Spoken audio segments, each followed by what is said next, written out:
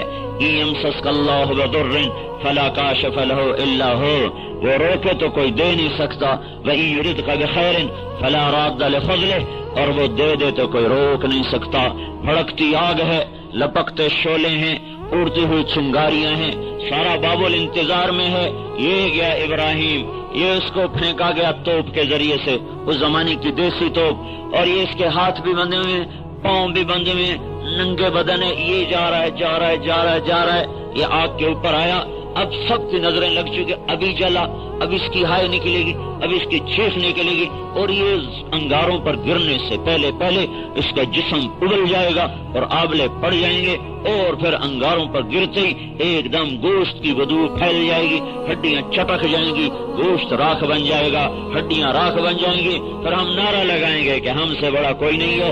اس انتظار میں مرد بھی دیکھ رہے، عورتیں بھی دیکھ رہی، بچے بھی دیکھ رہے، نمرود بھی تخت شاہی پر اپنے محل کی بالکونی میں کھڑا ہوا دیکھ رہا ہے کہ بس ہو گیا کام، ہو گیا کام، آگ جلاتی ہے، آگ جلاتی ہے، اور میرے رب نے کہا فرأيتم النار التي تورون أأنتم أنشأتم شجرتها أم نحن المنشئون نحن جعلناها تذكرة ومتاعا للمقوين فسبح باسم ربك العظيم۔ یہ آگ تمہاری پیدا کردہ ہے، یہ تمہارے رب کی پیدا کردہ ہے، آگ تم نے بنائی، تمہارے اللہ نے بنائی، آگ تیرے امر سے جلاتی، تیرے رب کے امر سے جلاتی ہے،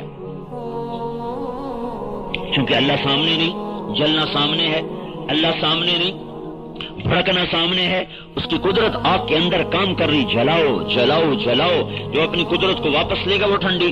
اب سارے دیکھ رہے، وہ گیا وہ گیا وہ گیا وہ گیا، اب جلا اب جلا، ایک دم آنکھیں پھٹ گئیں، ایک دم آنکھیں پھٹ گئیں اور سناٹا طاری ہو گیا، اور کیا دیکھ رہے ہیں کہ آگ ایک دم، آگ نے رنگت بدلی، وہ سرخ اور سیاہ سے سفید ہو گئی، تاکہ سارا جہان دیکھ لے کہ اللہ کون ہے، اللہ کیا ہے، اللہ کون ہے، اللہ کیا ہے، اللہ اللہ ہے۔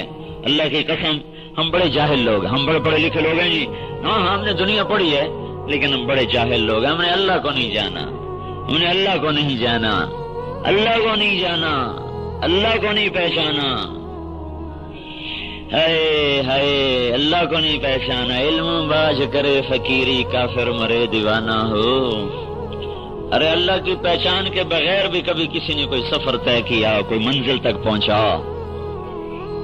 ایک دم آگ سفید ہو گئی، شفاف، اور ابراہیم علیہ السلام آگ میں گر نہیں رہے، الٹے نہیں جا رہے، سیدھے نہیں جا رہے، کلا بازیاں کھاتے نہیں جا رہے، بلکہ آگ نے یوں تھاما جیسے ماں بچے کو ہاتھوں پہ تھامتی ہے،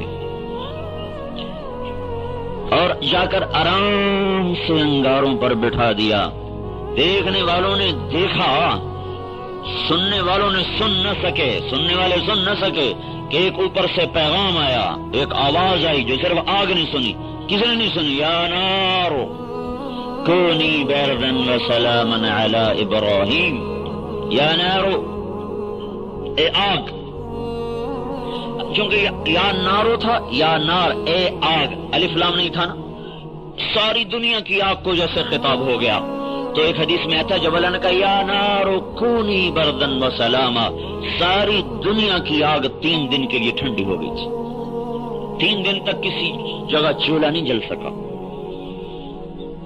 ایک روایت میں نے پڑھا کہ اللہ تعالیٰ نے فرمایا اگر تو نے ابراہیم کو تکلیف پہنچائی تو یہ واپس جہنم کی آگ میں پھینک دوں گا۔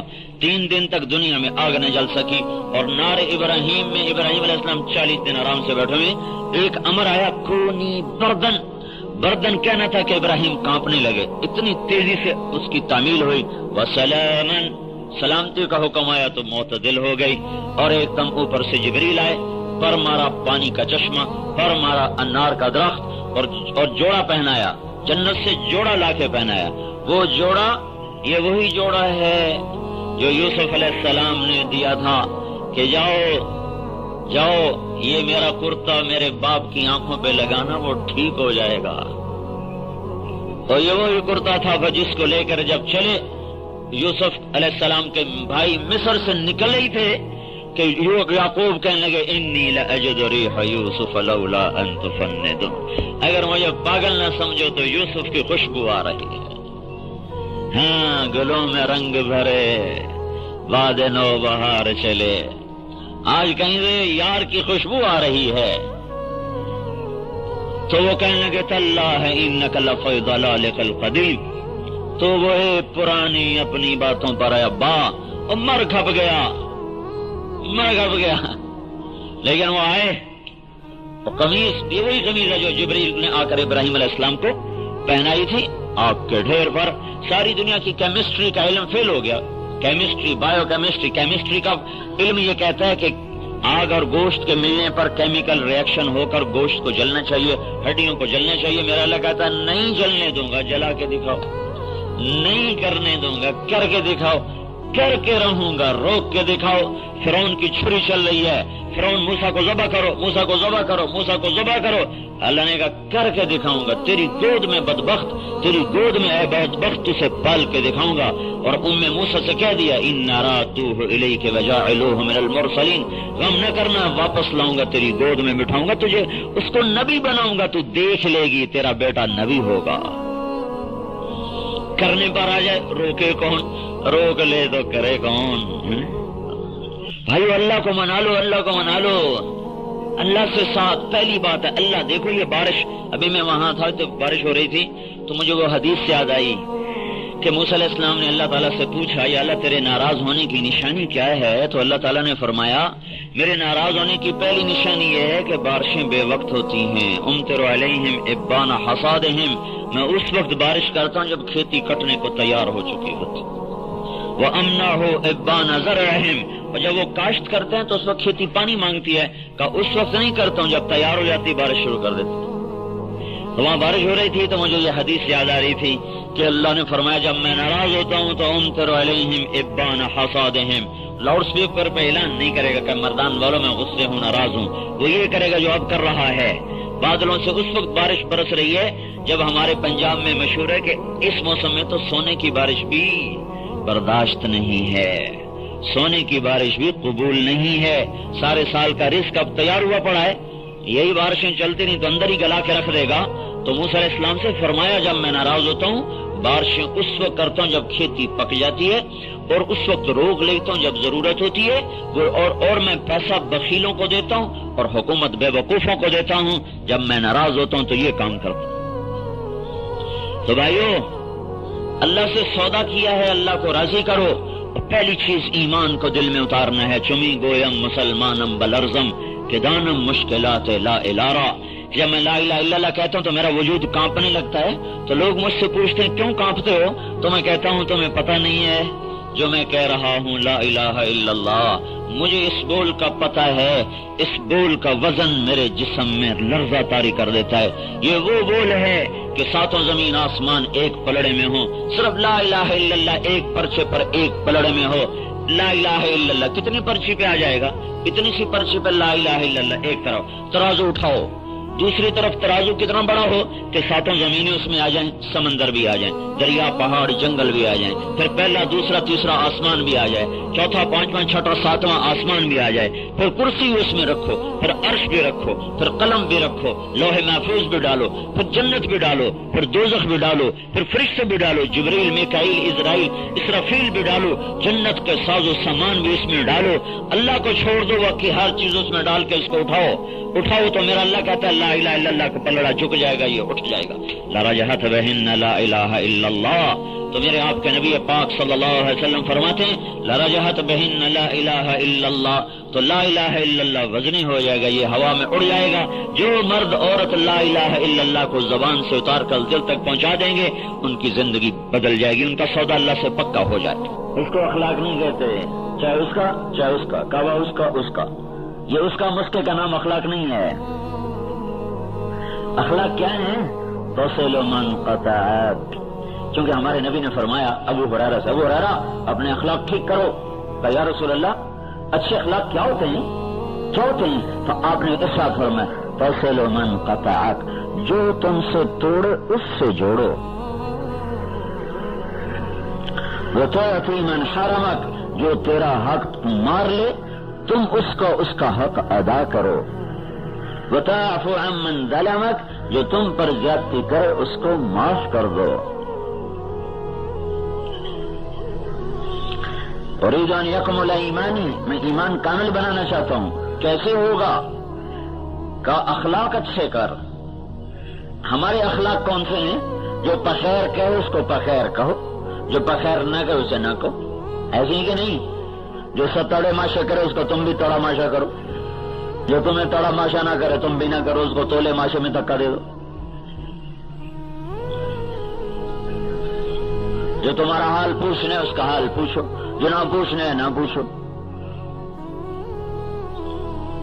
یہ اخلاق نہیں ہے، یہ کاروبار ہے، کاروبار، پالیسی ہے، پالیسی، معاملہ ہے، معاملہ، ڈیل ہے، ڈیل۔ جس نے سلام کیا ہم نے سلام کیا، جس نے نہیں کیا ہم نے کوئی نہیں کیا، جو ہمیں پوچھنے ہم پوچھنے چلے گئے، جو نہیں آیا ہم نہیں گئے۔ اخلاق اس سے عالی درجہ بتایا جا رہا، فاصل من قطعک وتعطی من حرمک وتعفو عن من ظلمک، توڑنے والے سے جوڑو۔ سنو بتا دوں، 100 نفل پڑھنے آسان ہے، جو منہ موڑ کے گزر جائے اس کو سلام کرنا مشکل ہے۔ 1 سال پیدل سفر کروا لو، نفس سے کرے گا۔ جو حال پوچھنے نہیں آتا نا، اس کا حال پوچھنے 2 قدم نہیں جائے گا چل کے۔ ساری رات طواف کرنے کو تیار ہے، ساری رات طواف کرنے کو اس کا نفس تیار ہو جائے گا، لیکن جو اس کی بیماری پر اس کو پوچھنے نہیں آیا، اس کو پوچھنے کوئی نہیں جائے گا، ساتھ میں اس کا گھر ہے۔ 4 قدم پہ مرگ ہوگی، اس کے جنازے میں نہیں جا رہا، لیکن بندے کیوں نہیں جا رہا؟ کہا ہماری دفعہ کوئی نہیں آیا تھا، ہم نہیں جائیں گے۔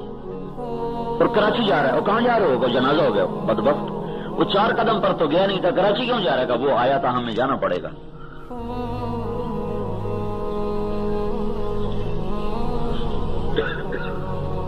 تو یہ اخلاق نہیں ہے جو ہمارے چل رہے ہیں۔ ہمارے پتہ ہے ہمارے پنجاب میں دیہاتوں میں ہمارا جو زمیندارہ کلچر ہے، اس میں چونکہ مخصوص لوگ ہیں نا، تو دیکھتے رہتے ہیں ایک آدمی مر گیا ہے تو وہ دیکھتے ہیں نظروں میں کون آیا جنازے میں، نظر میں ہوتا ہے۔ اس میں بڑا حافظہ ان کو یاد وہ آتا ہے، یا سنا کا جی یاد ہی نہیں ہوتی، حافظہ کمزور ہے، یہ سارا یاد ہے، فلاں موقع پر اس نے ہمارے ساتھ یہ کیا تھا، فلاں موقع پر یہ کیا تھا، یہ کہا تھا، وہ کہا تھا۔ جو جنازے میں آئے گا ان کا کوئی مرے گا تو اس کے جنازے میں جائیں گے، جو جنازے سے اگلے دن آئے گا نا تو یہ اگر گھر میں موجود بھی ہوں گے نا تو اس کے جنازے میں نہیں جائیں گے، اگلے دن جائیں گے۔ اتنا حساب کتاب رکھتے ہیں۔ ہمارے ہاں مثال ہے، قدموں کے قدم، قدموں کے قدم، جو آئے وہاں جاؤ، قدم کے قدم، جو قدم اٹھا کے آئے تم بھی قدم اٹھا کے جاؤ، جو نہ آئے نہ جاؤ۔ یہ اسلام کا اخلاق نہیں ہے، یہ انسانی، یہ مسلمان کے اخلاق نہیں، یہ مومن کے اخلاق نہیں ہے، یہ ہمارے رواجی اخلاق ہے، رواجی اخلاق۔ تصل من قطعک، توڑنے والے سے جوڑو، تعطی من حرمک، چھیننے والے کو دو۔ اندازہ لگاؤ 20 سال ہو گئے تھے قریش مکہ کو لڑتے ہوئے، خندق کی لڑائی میں کتنی تکلیف آئی اللہ کے نبی کو، اور خندق کے بعد مکے میں قحط پڑا تو اللہ کے نبی نے مدینے سے غلہ بھیجا، مدینے سے پیسے بھیجے، 300 دینار ابو سفیان کو بھیجے جو اوت میں لشکر کا سردار اور خندق میں لشکر کا سردار بن کے آ رہا تھا، اس کو بھیجے کہ مکے والوں میں قحط آ گیا، کھلا دو۔ تو ابو سفیان کہنے لگا قربان جاؤں محمد کے، ہم اس کو قتل کرنے کے چکر میں، وہ ہمیں روٹی کھلانے کے چکر۔ تمہارا نبی تو کافروں کے ساتھ یہ کرے اور ہم سگے بھائی سے بات نہ کریں۔ سگا بھائی ماں باپ سے اخلاق اچھے نہیں ہیں، جس ماں نے جنا اس سے سیدھے منہ بات نہیں، جس باپ نے ساری زندگی دھکے کھائے اس سے سیدھے منہ بات کرنے کو تیار نہیں ہے۔ جس ماں کا پیٹ سیر گیا، چھاتیاں لٹک گئیں دودھ پلا پلا کے، اور ناخن میں بدبو رچ گئی، اس کا پیشاب اور پخانہ دھو کے، اور رو کے آنکھیں سوج گئی اس کی بیماری پر، اس کے دکھ پر، اس کی تکلیف پر، ساری رات جاگ کے پہرے دیے، ساری رات لے کر اس کو ہسپتال میں بیٹھے رہے۔ جب یہ جوان ہوا تو ماں کوئی بکواس کرنے پر آ گیا، باپ کوئی دھکا دینے پر آ گیا۔ اسی اللہ کے نبی کا فرمان ہے، ہر گناہ کی سزا موت کے بعد ہے، ماں باپ کے نافرمان کی سزا مرنے سے پہلے بھی ہے، مرنے کے بعد بھی ہے۔ موت سے پہلے ماں باپ کا اگر دیکھو توبہ پر ہر شے معاف ہو جاتی، چاہے مر گئے ہوں پھر بھی توبہ کر لے، ان کے لیے ایصال ثواب شروع کر دے تو بھی اللہ معاف کرے گا۔ لیکن یہ ایسی نحوست ہے، امام بخاری نے ایک روایت نقل کی ہے کہ ایک گاؤں سے کچھ جو روایت کرنے والے ایک گاؤں سے گزرے، عصر کی نماز پر ایک قبر پھٹی، اس میں سے ایک شخص نکلا، اس کا سر گدھے کا تھا، اور وہ زور سے 3 دفعہ اس نے آواز لگائی، پھر قبر کے اندر غائب ہو گیا۔ تو انہوں نے پوچھا یہ کیا ماجرا ہے، یہ کون ہے؟ کہا یہ شخص شرابی تھا، جب یہ شراب پیتا اس کی ماں کہتی نہ پیا کر، تو ماں کو کہتا تو ایسے گدھے کی طرح بولتی رہتی ہے، جب سے یہ مرا ہے روزانہ قبر پھٹتی ہے، یہ نکلتا ہے، اور 3 دفعہ یہ اور اس کا چہرہ گدھے کی طرح ہے، اور 3 دفعہ شور مچا کے قبر میں غائب ہو جاتا ہے۔ اخلاق او بھائیو اخلاق، معاف کرنا، درگزر کرنا، چھوٹا بن جانا، اس کا سب سے بڑا حقدار تمہارے ماں باپ ہیں، تمہارے بھائی ہیں، تمہاری بہنیں ہیں، تمہاری بیوی ہے، بیوی کے لیے خاوند ہے، بچے ہیں، ماں باپ ہیں، دوست احباب کی بات ہیں۔ تو سب سے بہترین مسلمان اور سب سے کامل ایمان کی چوٹیوں کو سر کرنے والا وہ ہے جس کے اخلاق عمدہ ہوں، جس کا بول میٹھا ہو، جو درگزر کرنا جانتا ہو۔ اللہ نے تبلیغ کے لیے بھی یہ کہا ہے 2 گنے اخلاق پیدا کرو پھر جا کے تبلیغ کرو، 2 حصے اخلاق ہو، 1 حصہ تبلیغ ہو، پھر تبلیغ کا کام چلے گا، ورنہ نہ اللہ قبول کرے گا نہ لوگ قبول کریں گے۔ خذ العفو وأمر بالعرف وأعرض عن المشرکین، خذ العفو اخلاق ہیں، وأعرض عن المشرکین اخلاق ہیں، اس کے بیچ میں فرما رہے ہیں وأمر بالعرف۔ خذ العفو، اے میرے نبی، اور خطاب عام ہے، خذ العفو، کیا کرو؟ معافی کو پکڑ لو، معافی کو پکڑ لو۔ معافی کوئی پکڑنے کی چیز ہے؟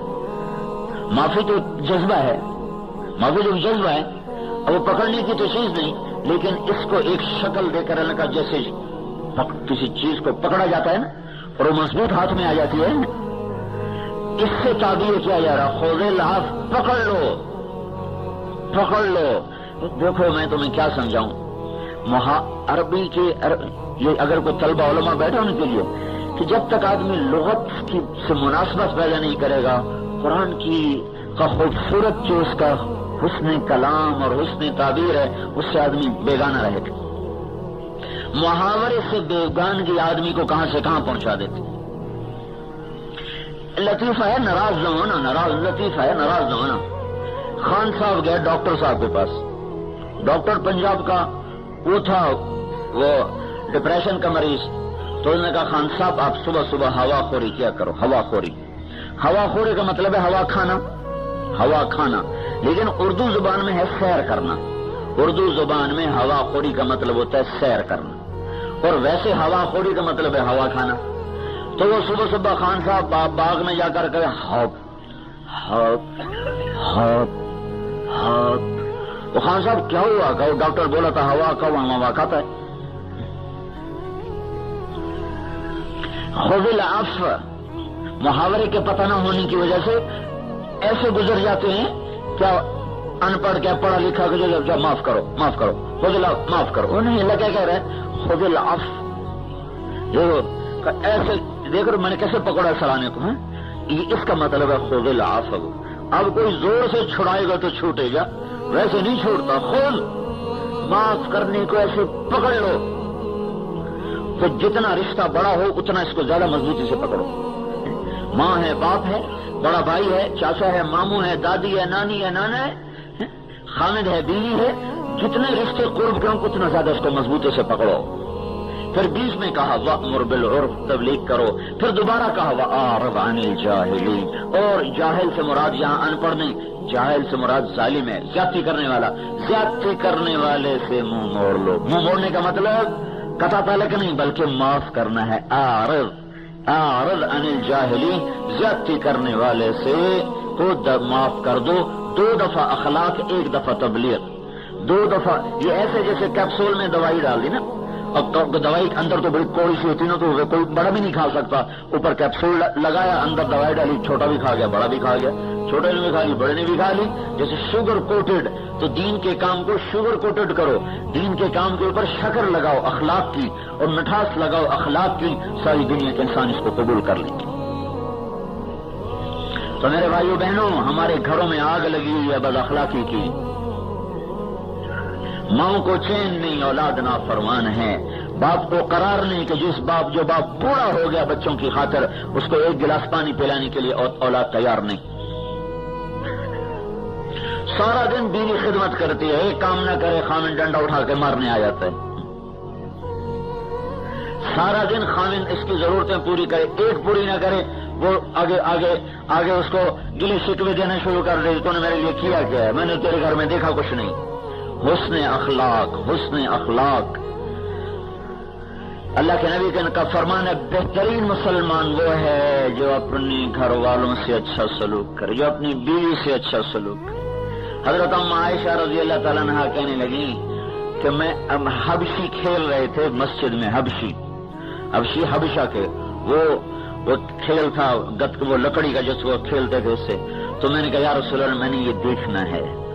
سن رہے ہو یا رسول اللہ میں نے یہ دیکھنا ہے. تو آپ نے کہا اچھا آ جاؤ میرے ساتھ.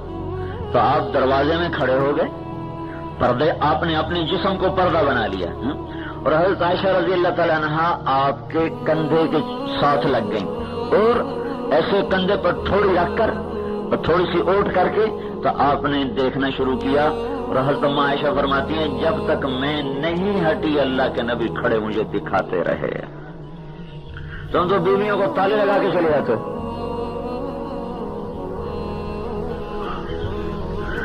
عائشہ جیسی خاتون اور رسول اللہ جیسا خامن جب تک خود نہیں ہٹی واپس نہیں ہٹے. ایک غزوے سے واپس آ رہے ہیں تو صحابہ سے فرمایا تم آگے چلے جاؤ. سارے صحابہ آگے نکل گئے. جب وہ نظروں سے دور ہو گئے، نظر نہیں آ رہے، تو آپ نے حضرت عائشہ سے فرمایا میرے ساتھ دوڑ لگاؤ گی؟ اور عائشہ نہیں کہہ رہی، اللہ کا نبی کہہ رہا عائشہ میرے ساتھ دوڑ لگاؤ گی؟ کہا لگاؤں گی. کبھی ہم نے جو دوڑ لگائی کہ میں حضور سے آگے نکل گئی. کوثر میں ذرا پتلی تھی تو میں ایسی تیز نہیں کہ میں آگے نکل گئی. پھر کافی عرصہ گزر گیا تو ایک جہاد سے واپس آ رہے تھے تو آپ نے لشکر سے کہا سب آگے چلے جاؤ.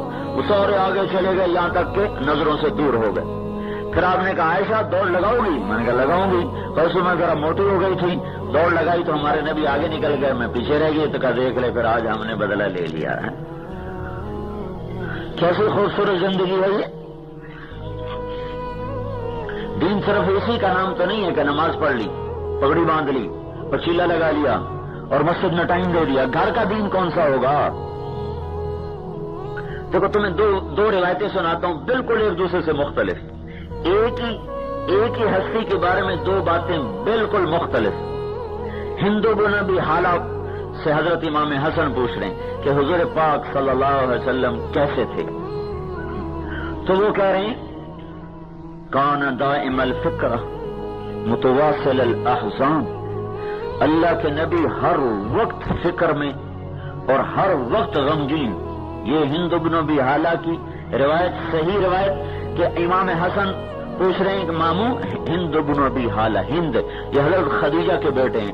ابو حالہ پہلے خامن، دوسرے خامن جو تھے نا حالہ، اس کے بیٹے ہیں، اس لیے ان کو ماموں کہا کرتے تھے امام حسن حسین وغیرہ. تو وہ فرمایا کہ اللہ کے رسول کیسے تھے؟ تو کہا بیٹا اللہ کے رسول ہمیشہ گہری سوچ میں رہتے تھے اور ہمیشہ غمگین رہتے تھے. اب دوسری روایت سنو. حضرت عائشہ رضی اللہ تعالیٰ عنہا سے ایک خاتون پوچھ رہی ہیں کہ اللہ کے نبی گھر میں کیسے تھے؟ تو ارشاد فرمایا کان ضحاکا بساما.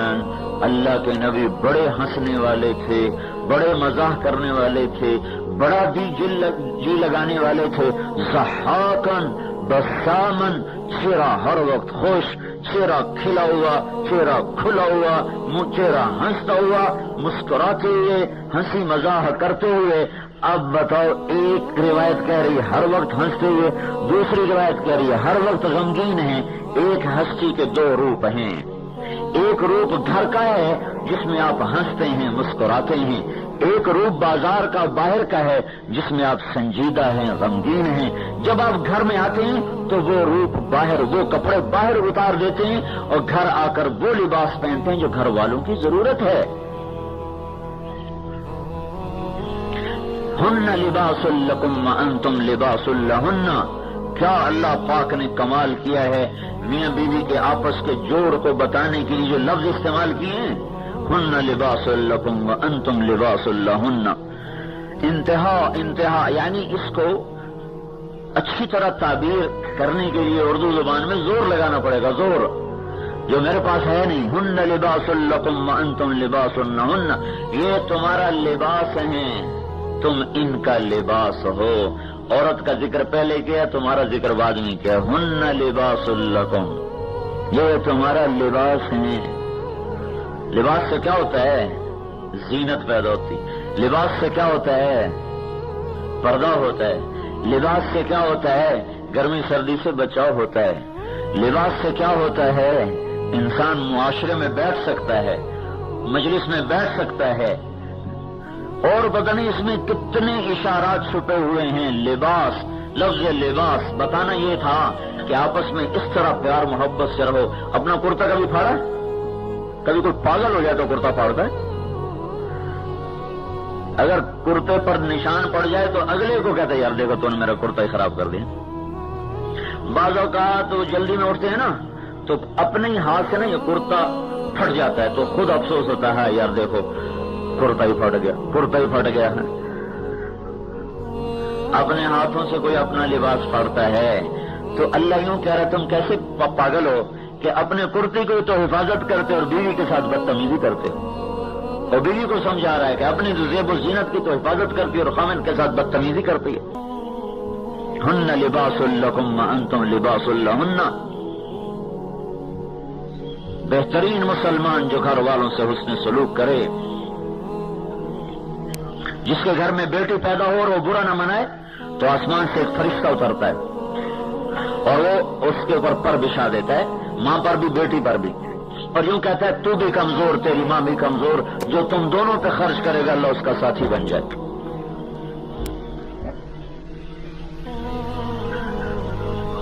جس کو اللہ تبارک و تعالیٰ نے 2 بہنیں دی اور اسے ان کی شادی کر کے ان کو گھر پہنچا دیا، اس کے بعد بھی ان کا خیال رکھتا رہا تو اس پہ جنت واجب ہو گئی. جس کو اللہ نے 2 بیٹیاں دی اور ان کی شادی کر کے ان کو رخصت کیا، ان کا پورا خیال رکھا، مر گیا، اس پر جنت واجب ہو گئی. جس کو اللہ نے 1 بیٹی کی اس کی شادی کر دی اور اس کو پروان چڑھایا، پرورش کی، شادی کی، اس کو گھر پہنچایا، آپ نے وہ اور میں جنت میں یوں اکٹھے ہو گئے. جس کی بیٹی اجڑ کر باپ کے گھر میں واپس آ گئی تو اس پہ اگر باپ خرچ کرتا ہے تو دنیا کا سب سے افضل ترین صدقہ وہ ہے جو باپ اس بیٹی پر خرچ کرتا ہے. ہر نوعیت میں اللہ تعالیٰ نے عورت کو کس طرح اجاگر کیا ہے. تو بہترین مسلمان وہ بتائے جو اپنے گھر والوں سے اچھا سلوک، جو ان کی کمی پر کو برداشت کرے. عربوں میں دستور تھا عورتوں کو مارتے تھے، پھر ایسا خوار کرتے تھے اور 10 شادیاں، 20 شادیاں، جب چاہا طلاق دے دی، طلاق کے بعد پھر چاہا واپس کر لیا اور طلاق دے کے بیچ میں کھڑا کر دیا. بالکل خوار کا. تو اسلام نے آ کر حدود 3 طلاق کے بعد اگر دوبارہ قدم اٹھایا تو تیرا پر عورت حرام ہو چکی ہے. یہ عورت کی عزت نفس ہے، یہ عورت کی عزت نفس ہے کہ تو 3 دفعہ اس کو کہہ چکا ہے اب یہ تیرے قریب نہیں آ سکتی. جاؤ اپنی اس غلطی پر خود بیٹھ کے اب آنسو بہاؤ. اللہ نے حق دیا. پھر چونکہ اسلام معاشرت تو آہستہ آہستہ معاشرت تو مدینے میں جا کے بنی ہے تو پھر عورتیں آ کر شکایت کی یا رسول اللہ ہمیں مارتے ہیں ہمارے خامن. پھر آپ نے ایک دفعہ سب کو سخت ڈانٹا اس بات پر کہ تمہیں کیا ہو گیا، تم ایسی بدتمیزی کرتے ہو کہ ان کو مارنے لگ جاتے جو تمہارے لیے سب کچھ اپنا قربان کر کے رکھ دیتی. پھر قرآن نے عورت کی وراثت پہلے بیان کی، مرد کی بعد میں بیان کی. تو وراثت کا کھا جانا تو ہلاکت و بربادی ہے. ہمارے یہاں بھی ایسا ہوتا ہے کہ ساری جائیداد نا بیٹوں کے نام لگا دیتے، شروع سے بیٹوں کے نام لگا دیتے تاکہ موت پر بیٹیوں کو جھگڑا ہی کوئی نہ ہو. جو لوگ یہ کر رہی ہیں میں نے ان کو بڑا خوار ہوتے دیکھا ہے. میں تمہیں کیا بتاؤں، ہمارے علاقے کا بڑا زمیندار 500-600 ایکڑ کا مالک، اور اس نے 1945-46 میں جو گھر بنایا تھا اس پر 1 لاکھ روپیہ لگایا تھا. اس وقت 1 لاکھ روپے اس نے ساری جائیداد بیٹوں کے نام کر دی، بیٹیوں کو نہیں دیا. جب بیٹے بڑے ہو گئے تو انہوں نے باپ کو گھر سے نکال دیا. پھر باپ نے کہاں زندگی گزاری، اس گھوڑوں کا بڑا شوقین تھا. وہ گھوڑوں کا استبل صاف کروا کے زندگی کے 15 سال استبل میں گزارے. ٹھیک ٹھاک کر کے تھوڑی سی گزاری کی زمین اپنے لیے اس نے رکھی ہوئی تھی، استبل میں زندگی گزاری. استبل میں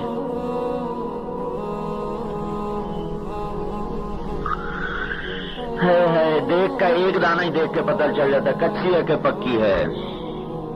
اگر فرض کرو کسی کو ایسا دکھ نہیں پہنچا موت سے پہلے، قبر میں جاتے ہی پہلا جھٹکا قبر اس کو اسی کا دے گی. بدبخت بیٹیوں کا حق بیٹوں کو دے کے آ گیا.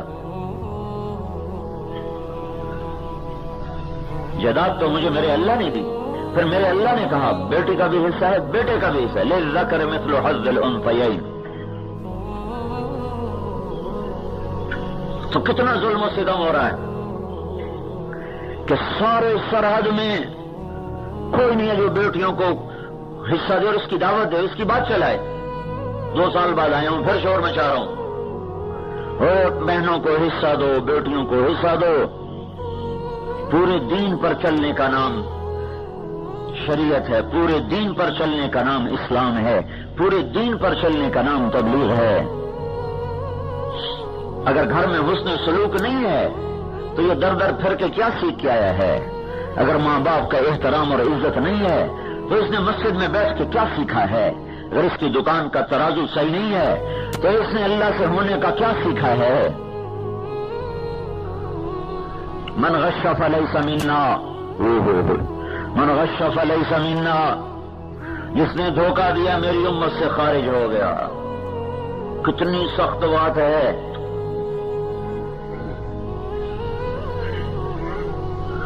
تو میرے بھائیو, حضرت محمد صلی اللہ تبارک و تعالی علیہ وسلم پاک زندگی لے کر آئے جس میں ایمان کا کمال کیا ہے؟ حسن خلقک یکمل ایمانک, اخلاق بلند کر ایمان کامل ہو جائے گا. پھر عورتوں کو سمجھایا. ایک عورت نے آ کر کہا یا رسول اللہ میرے خامند کا میرے اوپر کیا حق ہے؟ تو آپ نے فرمایا تیرا خامند سر سے پاؤں تک زخمی ہو چکا ہو, اس کے زخموں میں پیپ پڑ چکا ہو, تو اپنی زبان سے چاٹ چاٹ کے اس کے زخم صاف کرے, پھر بھی تو اپنے خامند کا حق ادا نہیں کر سکی. اولاد کو سمجھایا. ہاں بھائی, سب سے بہترین خرچ کون سا ہے؟ آپ نے فرمایا بولو, وہ خرچ بتاؤ جو اللہ کے راستے میں بھی خرچ کرنے سے زیادہ اجر رکھتا ہو. صحابہ نے کہا جی آپ کو پتا, ہمیں نہیں پتا.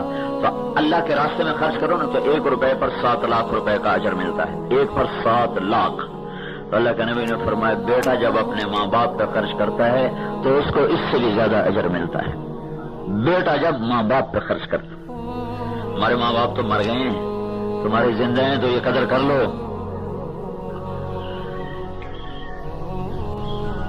دعا لے لو کسی طرح دعا.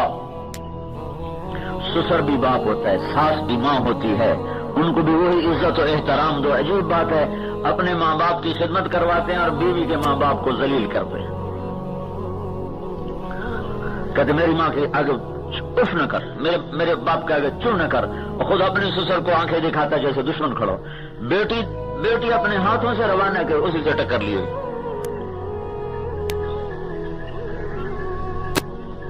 حالانکہ اللہ تعالیٰ نے ذمے کوئی نہیں کرے تو اس کا احسان ہے گا. یہ میری ماں کی خدمت اس کے ذمے کوئی نہیں کرے تو اس کا احسان ہے, نہ کرے تو اس پہ واجب کوئی نہیں ہے.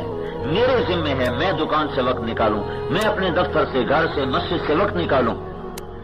اپنے ماں باپ کو وقت نہ دینا یہ کیسی عجیب بات ہے. کجبہ تبلیغ کام اتنی مصروفیت ہوگی کہ ماں باپ کے لیے بھی وقت کوئی نہیں بچا. دکان میں اتنی مصروفیت ہوگی کہ ماں باپ کے لیے وقت کوئی نہیں بچا. ہسپتال میں اتنی مصروفیت ہے کہ ماں باپ کے لیے وقت کوئی نہیں. بند کرو اس کو. موسیٰ علیہ السلام نے پوچھا یا اللہ میرا جرا ساتھی کون ہے؟ اللہ نے کہا فلاں کا جنت کا ساتھی. موسیٰ علیہ السلام حیران ہوئے, کسائی میرا ساتھی کیسے بن گئے؟ بازار میں چلے گئے, دیکھا کسائی اپنا گوشت بیچ رہا ہے. شام ہوئی تو اس نے گوشت کا ٹکڑا اٹھایا اور چل پڑا. موسیٰ علیہ السلام کہنے لگے تیرے ساتھ آ جاؤں؟ کہنے لگا آ جاؤ. اس کو نہیں پتا یہ موسیٰ ہے. گھر گیا, وہ گوشت کا ٹکڑا اس نے صاف کیا, پکایا, پھر آٹا گوندا روٹی پکائی. تھے بیوی موجود ہے, کام سارے خود کر رہا ہے. آٹا گوندا, روٹی پکائی, سالن پکایا. پھر بوڑھی عورت بیٹھی جس کو کندھا دے کے بٹھایا, پھر نوالے بنا کے اسے کھلایا, پھر اس کا منہ صاف کیا, دعا دی. وہ اس کو لٹا دیا.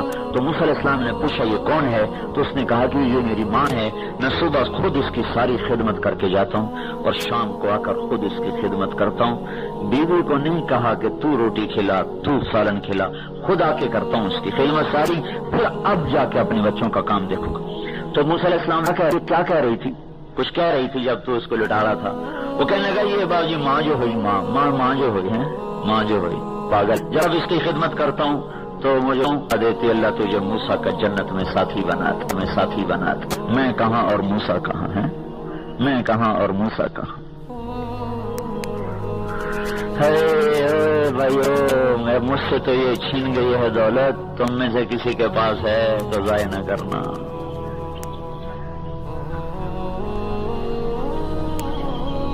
یہ وہ دین ہے جس کو آج کوئی نہیں بتاتا،